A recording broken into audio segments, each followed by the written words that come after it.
Cumprimentar os colegas de mesa, falaram tanto no meu nome aqui antes, né? Ainda bem que o doutor Marcos ressaltou que, apesar de estudar bastante, sou bem mais nova do que ele, inclusive, né? E o doutor Roberto ali colocou, realmente, só abrindo um parênteses, né? A IN nada mais fez do que regulamentar o que já estava na 11.941 com relação à RTT, mas essa criação da tributação do lucro realmente ela foi, digamos, uma exacerbação do poder da IN de legislar. Independente, ou seja, violou o princípio da legalidade, está criando um critério novo, e se for admitida a IN, jamais ela vai poder retroagir, né? Teríamos que ter lei, já que não tem lei, se pensar na IN, ela não vai poder retroagir. Bom, mas o que eu quero falar para vocês é exatamente sobre essa questão do planejamento tributário. O mundo mudou e muita gente ainda não percebeu. Em todo o mundo, e não é só no Brasil, não se pode mais aumentar tributo, que ninguém não aguenta mais aumentar a alíquota, carga tributária. Então, o que é que se está se fazendo? Uma releitura da mesma lei para descobrir fórmulas de se cobrar mais tributo. É isso que aconteceu com a IN, é isso que está acontecendo com relação ao imposto sobre a renda em relação a tudo. O contribuinte, por sua vez, também busca mecanismos de reduzir. E as questões de reduzir tributo de forma grosseira, aquelas velhas sonegações, não existem mais pelo autocontrole que existe da Receita Federal. Então, ele está buscando o planejamento tributário, onde a lei não veda, onde a lei não proíbe. Então, você pensa, então permite, não é mais assim. E aí está havendo uma mudança total de paradigmas que as pessoas não se aperceberam, até os julgadores. Pouca coisa ainda chegou no judiciário, e aí nós estamos adentrando no mundo dos precedentes, perigosíssimo, altamente subjetivo. Vou mostrar para vocês o que é que está acontecendo hoje, e vocês daí verão que onde não tem lei, que preveja, o subjetivismo do julgador, ele não é uniforme, varia de acordo com o julgador. E tanto é que nos próprios Estados Unidos, que é o país dos precedentes, em 2010 eles aprovaram uma lei estabelecendo um critério para desconsideração de atos com relação ao planejamento tributário, e a exposição de motivos da lei dizia assim: precisamos fazer uma lei para estabelecer critérios objetivos para desconsideração de planejamentos tributários, uma vez que a jurisprudência não é uniforme. Ou seja, se o país dos precedentes diz isso, que dirá nós que somos o país da tradição da lei escrita. Bom, mas diante do que existe, eu vou procurar ser bem objetiva, como se prevenir, como o contribuinte, como a pessoa que trabalha, o contador, o auditor, etc., o advogado também, vai poder auxiliar o seu cliente. E aí, nesses meus estudos, eu estabeleci exatamente alguns critérios, com base na jurisprudência, que são os tax alertas, ou seja, sinais de alertas para você ver antes, durante e depois uma operação, e aí é qualquer operação, desde uma compra e venda, um empréstimo de empresas, um leasing, qualquer coisa hoje está passível de ser desconsiderado. Ou seja, como no Brasil não existe uma lei que dê um critério objetivo, o abuso de forma, o abuso de direito, embora eu acho todos esses mais subjetivos ainda, tanto é os países que adotaram, não estão conseguindo aplicar. Então, diante dessa falta de critério, qual foi a providência que o fisco considerou?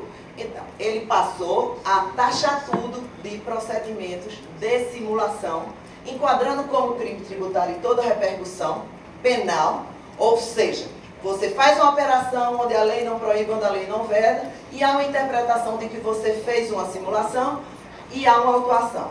E o quadro que nós temos hoje é exatamente esse aí. No ano de 2012, a Receita Federal fez autuações dessas operações, a maioria de planejamento tributário, e resultou em 115 bilhões de reais de arrecadação. Os advogados novos, assim como eu, né, que sou recém-advogada também, já fica pensando, 10% de honorário em cima de 115 bilhões já dá para resolver metade do problema. Mas ninguém paga isso também. Todo mundo não paga isso. Então, veja, 27% dessa autuação se refere à fraude, e aí fiquem alertas, porque existe também um projeto chamado Alerta, isso está no site da Receita Federal, é público, onde sinais determinadas operações, elas chamam a atenção do fisco, e esse projeto Alerta, eles acompanham determinados contribuintes e determinados. E hoje, com compliance, com a FRS, publicação de balanço e a lei da transparência, ou seja, para fins societários e para fins comerciais, é mais fácil o fisco tomar conhecimento dessas operações. Alertando também que a lei de lavagem de dinheiro trouxe uma interpretação mais grave, e aí, tão grave quanto essa é aquela resolução do Conselho Federal de Contabilidade que diz que qualquer operação acima de 30 mil reais em espécie, o próprio contador é obrigado a informar ao COAF. Ou seja, realmente estamos num tempo de mudanças, de operações, de forma de agir, e que requer um maior estudo, um maior aprofundamento do profissional. Aqui, rapidamente, são essas as operações hoje, que são alvo da fiscalização, estão sob o foco.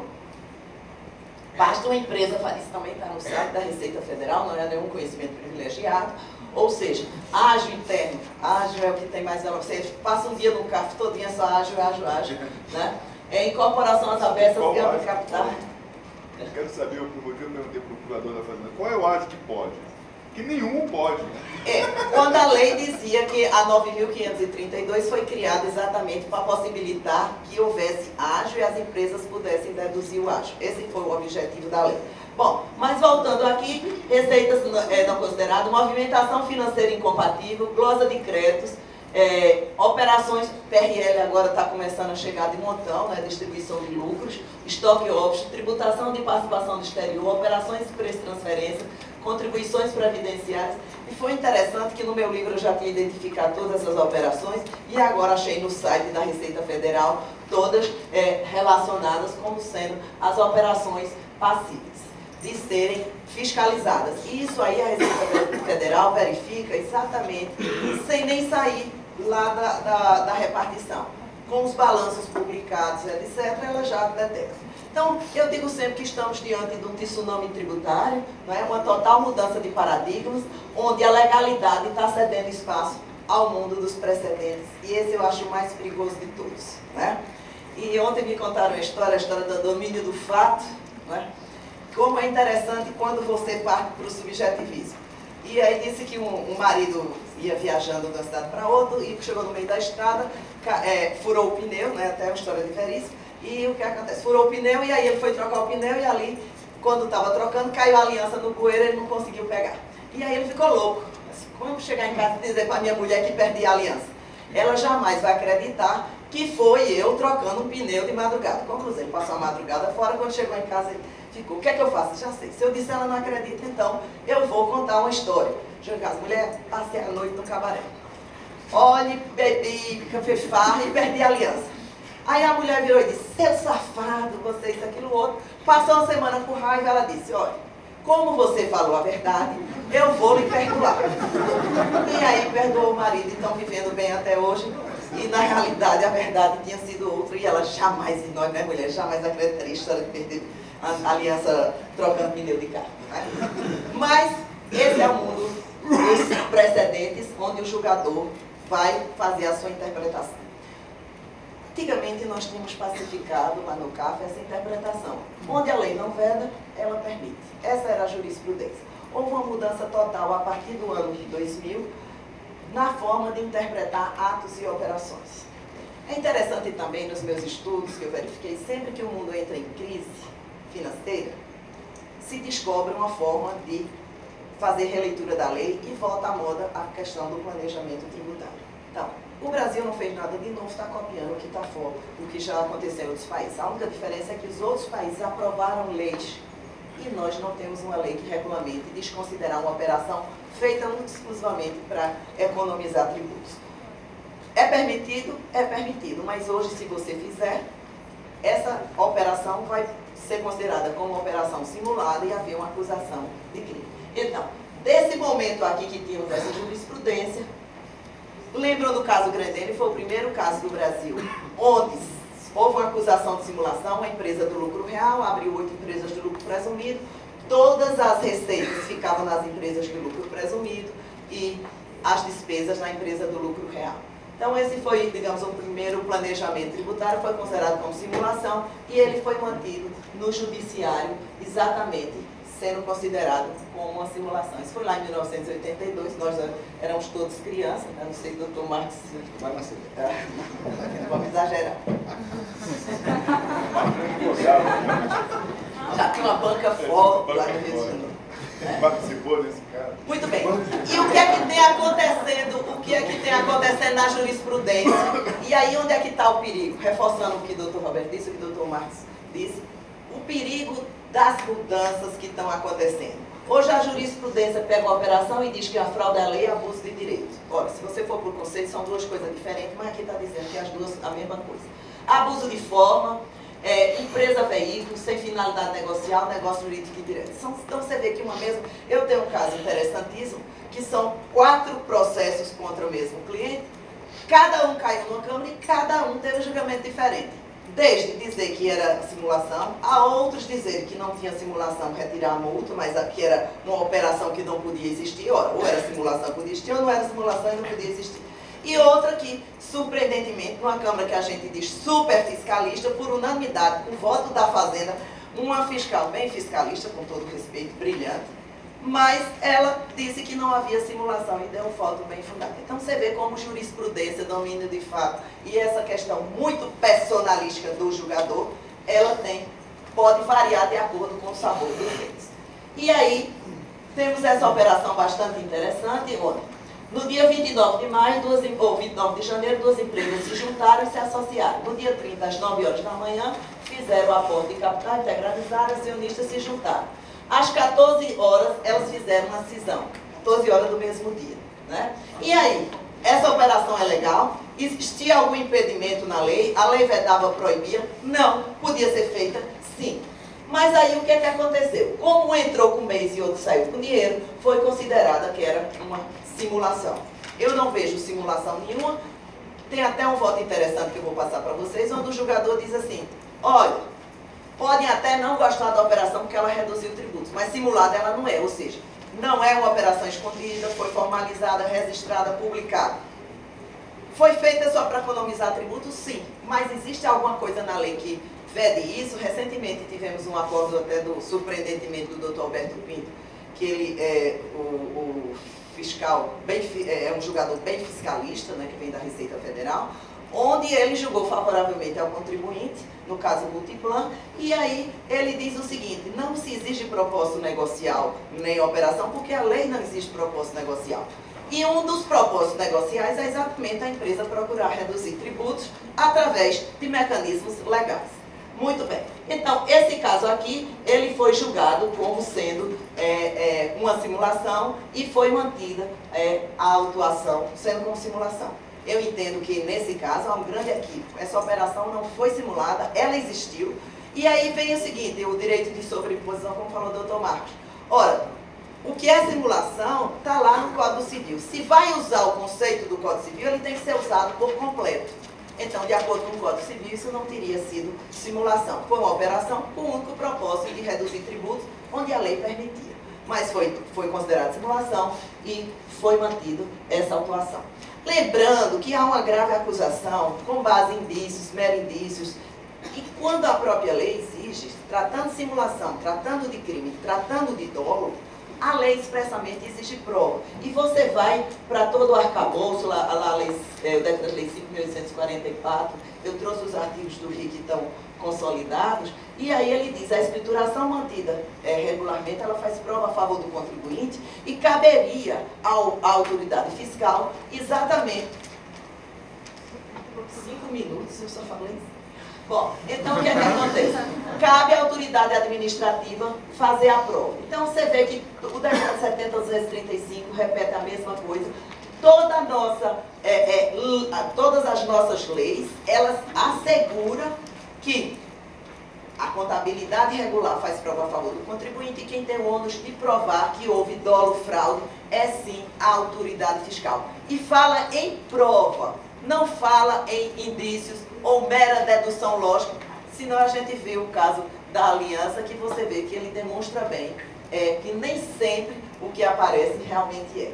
Como é que vem a jurisprudência do CARF?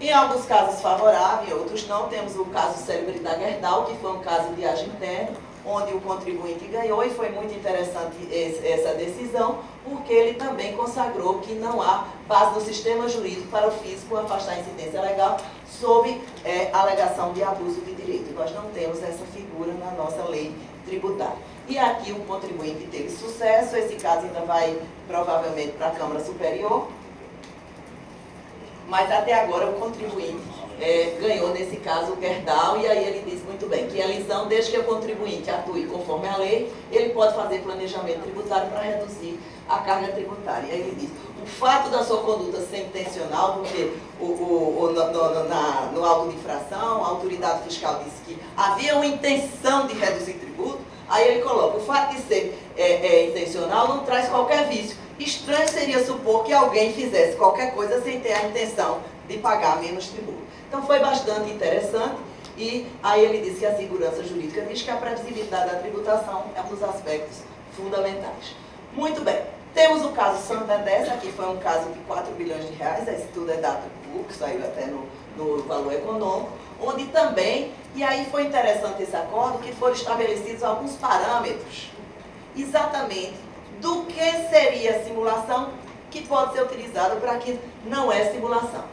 Aqui também o contribuinte ganhou, e ele disse, houve efetivo pagamento, a realização das operações foi entre partes não ligadas, seja demonstrada a lisura, o ágio de si mesmo não é vedado, e aí vem todas umas características que aí ao longo do tempo eu fui juntando tudo que a jurisprudência, tanto brasileira quanto internacional, ela vem consagrando como esses sinais de alertas para serem utilizados.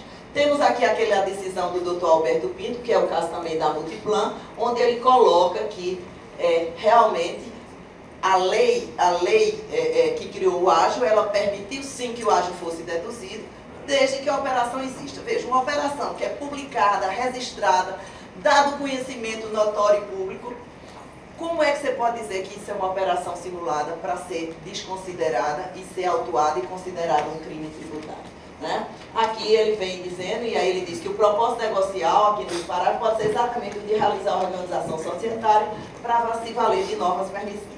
Então, ao longo do tempo foram sendo construídos. Temos também o acórdão da Telenorte, onde de forma também brilhante ele coloca o que é simulação, exatamente para dizer que naquele caso que estava sendo analisado. E é interessante que essa lei veio exatamente para essas empresas, as estatais, lá em 97, as estatais serem privatizadas. Ela tinha um valor patrimonial pequeno, porque não tinha nem mais correção monetária, e foi estimulado, eu digo que esse é um planejamento tributário, estimulado através da Lei 9.532. Disseram, ó, você paga 1.000, o patrimônio vale 10.990 reais que você vai poder deduzir nos próximos 5 anos. Era o que dizia a lei, foi o que as empresas fizeram. Claro que algumas abusaram realmente, e aí vem. O abuso no Brasil ainda não está legislado como uma hipótese para a cobrança de tributos. Muito bem. Diante de tudo isso, eu desenvolvi alguns sinais de alertas, ou seja, quando você for fazer uma operação, se já tiver feito, como se prevenir da autuação, se já foi autuado, como você se defender, para exatamente demonstrar que esse sinal é apenas um sinal de alerta e não configura nenhuma simulação.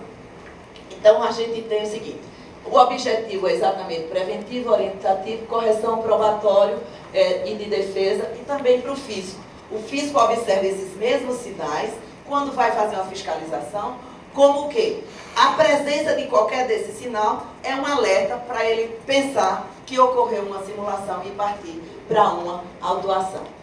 Então, nós temos aqui a questão da operação, se foi feita só para reduzir a carga tributária, Se ela tem propósito negocial ou não, embora a gente tenha essa jurisprudência recente da Multiplan dizendo que pode ser, mas você se alerte se realmente você, quando intimado, poderá provar que ela tem um propósito negocial diferente de simplesmente reduzir a carga tributária.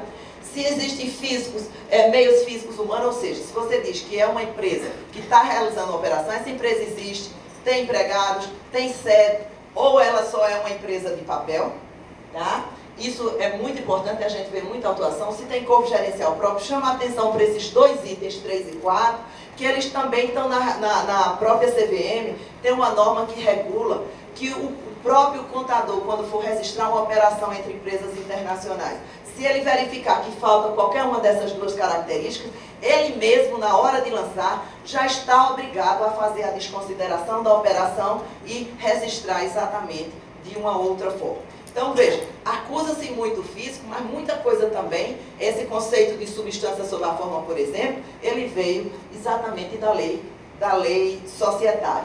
E aí o físico está se utilizando. Quando é bom para atuar, pega e diz que aplica a lei societária. Quando não é bom, ele diz, não, afasta-se a lei societária, porque o efeito é dele. Então, diante disso, a gente foi desenvolvendo exatamente algumas características. Por exemplo, o negócio é só formal, mas existe a formalidade, foi registrada em junta, então você pode dizer que isso é um ato simulado. Ela obedeceu a outras normas CVM, Bacen, foram informados e declarados tributos, da realização do ato negócio, houve pagamento de tributo, e aí você vê, a substância coincide com a forma, a vontade coincide com a querida e desejada, foi o que aconteceu. O tempo é importante, a operação rápida, ela pode ser desconsiderada, depende. Você tem operações que são feitas e desfeitas de imediato. A vida prática, a vida econômica, ela é muito dinâmica e não obedece necessariamente a uma lógica. Existem outros fatores. Um dia eu fui ver uma empresa e ele abriu e fechou 8 empresas até chegar na empresa certa que ele queria fazer a operação. E aí o físico pensa logo, não, isso é uma sonegação. Ele dizia, não, é porque o pessoal na pressa dizia, quando abria via o seguinte, mas ela vai desatender o caso. Então fecha, abre outra. Essa vai afrontar a lei do Bacen, então fecha, abre outra. Abriram 8 até chegar na 9ª e a 9ª foi que foi mais adequada. Então qualquer fiscal que chega lá vai olhar aquilo e vai dizer, aqui tem. Não tinha, porque no caso eu estava lá como advogada dele e aí não tinha nada disso. Claro, os meus clientes são bons clientes. Essa é da Casa Misericórdia. Trata-se de operação normal, usual. Isso é muito interessante, por quê? Porque uma outra forma de ser desconsiderado o ato é o seguinte. Chega lá e houve uma despesa, que foi exatamente aquele caso da Colgate com a Colinos. Ou seja, a Colgate comprou a Colinos e aí tomou um empréstimo e os juros foram deduzidos e disseram que os juros eram uma despesa desnecessária e houve a glosa dos juros e houve uma atuação. E aí a gente pergunta, olha, a Colgate não tinha dinheiro, teve que tomar o dinheiro, o empréstimo que ela tomou foi do exterior, por quê? O juro era mais barato, se fosse no Brasil ela teria pago uma despesa maior de juros, portanto iria reduzir muito mais o lucro da empresa. Foi necessária, aconteceu, até houve o CAD obrigou a trocar a Colinos, a amarelinha pelas pastas Sorriso, etc. E, no entanto, houve uma autuação glosando essa despesa. Então, quando não pode taxar como simulação, diz que a despesa é uma despesa desnecessária, não é usual ou qualquer dessas coisas. E tem vários outros aspectos que ao longo do tempo a gente foi verificando que são exatamente a lei. Diante de tudo isso, e aí terminei até minha tese defendendo que no Brasil se quer partir para desconsiderar operações que sejam unicamente feitas para reduzir tributo e considerar como abusiva, esse conceito abusivo é muito subjetivo. Temos que ter um critério objetivo na lei e que isso seja colocado em lei. O que existe hoje é um estado muito grande de insegurança. Aqui eu trago um slide que eu já apresentei bastante para você ver o que é um planejamento tributário que ele não é de hoje. Na Inglaterra, no século XVIII, você vê 6 janelas, 3 abertas e 3 fechadas. Por quê? Porque lá naquela época existia um imposto sobre janela. Então, quanto mais rico, mais janela. O que é que as pessoas faziam? Fazia a janela, fechava de tijolo e não tinha janela, então não pagaria aquele imposto. Então, por isso que você vai na Europa e vê muita casa desse jeito, é exatamente essa tradição. Mas não é só lá. Estão vendo aquela igreja linda lá da Bahia? Ela só tem uma torre. Por quê? Porque no Brasil, no século XVIII, existia, no Brasil não, em Portugal, existia um imposto sobre obra acabada. Então, o que é que se fazia? Construir a igreja apenas com uma torre. Sem uma torre, ela era uma obra inacabada. Sendo inacabada, ela não pagaria tributo. Então, não é de hoje que os contribuintes sempre buscam mecanismos de reduzir tributo. Aqui é uma simulação. No Brasil, hoje, isso seria considerado uma simulação. Porque simulatíssima. Não, estaria autoadíssima. Autoadíssima a igreja. Né? Então, para você ver que nem sempre o que aparenta ser é exatamente isso que é. Quero aproveitar para convidar vocês, doutor Bandeira, me desculpe, mas qual é o Congresso Tributário do Brasil, de 2 a 4 de outubro, né, onde vamos discutir esse tema. E aí, obrigado por estar aqui com vocês.